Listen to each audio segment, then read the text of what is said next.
Gubernur Aceh Nofriansyah dan Ketua Dewan Perwakilan Rakyat Aceh DPRA Dahlan Jamaluddin mengikuti secara virtual Rapat Kerja Nasional Pencegahan Korupsi bersama Mendagri dan Ketua KPK RI dari Meliku Gubernur Aceh Senin 24 Januari 2021. Rapat tersebut juga diikuti oleh seluruh gubernur, ketua DPRD, bupati wali kota, ketua DPRK dari seluruh daerah di tanah air.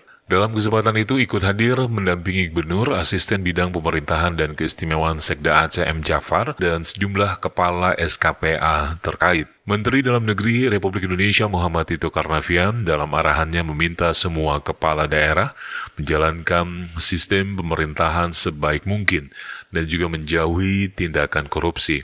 Ia begitu prihatin dalam kurun beberapa pekan di bulan pertama tahun 2022, sudah 3 kepala daerah yang ditangkap tangan oleh KPK RI.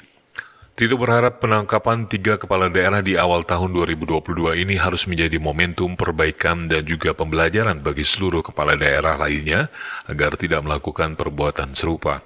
Sementara itu, Ketua KPK RI Firly Bahuri mengatakan kepala daerah perlu melakukan perubahan sistem pemerintahan agar potensi terjadinya tindakan korupsi dapat ditekan sekecil-kecilnya.